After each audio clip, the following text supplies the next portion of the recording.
All right, so real quick, we're going to talk about your next project, which is the promotional poster project. I need you to start thinking about it now. It's going to take us a little bit of time to do. What I'm going to do is I'm going to break down basically what's expected of you, and you're going to create what you want to create out of it. I'm not going to put a lot of limitations on you. I'm going to give you some pretty specific things that I want, but outside of that, this is yours to create, and you can promote anything that you want to.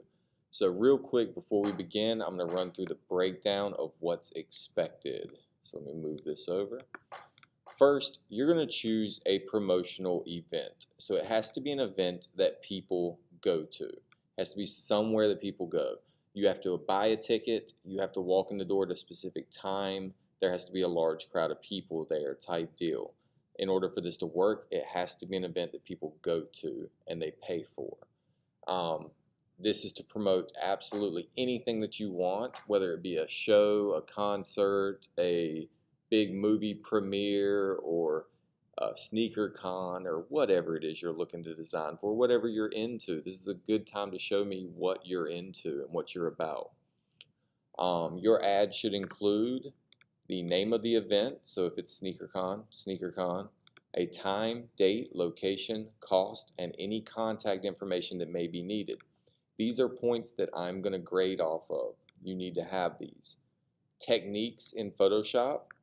You need to have layer management, which we may not have gone into just yet, but we will.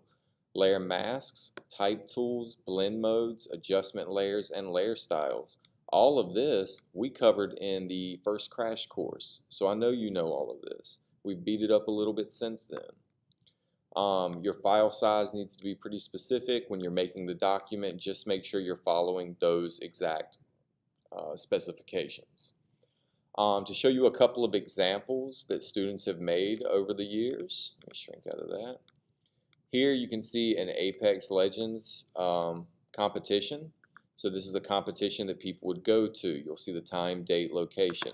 Each one of these characters was a separate image. You're going to need at minimum 5 pictures for each one of these posters.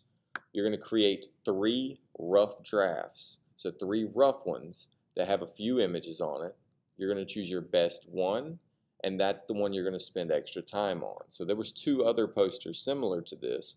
We chose this as his best, and he took some pictures off of his worst ones and put it onto his best ones.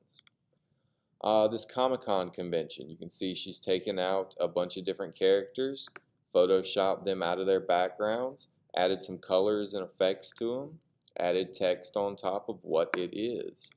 Same thing here with the opening day, cutting out each one of these athletes, putting them above their logos with a picture in the back. A lot of this stuff can be done fairly simply. It's about how you want it to look and what you want it to be. So for instance, he had these shoes floating around in his rough draft and just a blank blue at the top. We talked him into adding these clouds and these different characters into this to give it the look that it has. This J. Cole concert, again, you'll see the multiple images. There's 5 images here. You see J. Cole's 3, 4, and 5, or I'm sorry, 1, 2, 3, and 4. And then the 5th one is this music note that's struck into here. All the rest of this was brushed and painted into it with simple text put on top.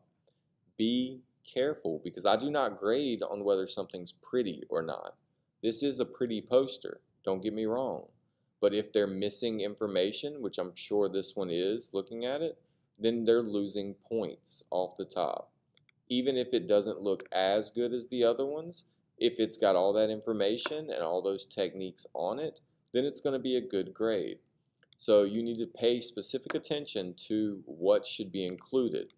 Now, if you're in standards, you're going to have a lower number of techniques to be included here. So it'll be like 1 layer mask or 3 layer masks. If you're in standard, or I'm sorry, if you're in honors, it's going to be a higher number of layer masks or blend modes required. That's really the biggest difference between honors and standards, is I hold your feet to the fire a little bit about your techniques and projects. Remember, projects represent 60% of your grade. You have to take them seriously. They have to have effort put into them. There's always more you can do on these posters to make things look better. So spend some time on it, focus on it. I'm going to give you time to do it. If you have questions, thoughts, concerns, let me know. Email me, text me, call me, let me know. All right, good luck with it. I hope it goes well.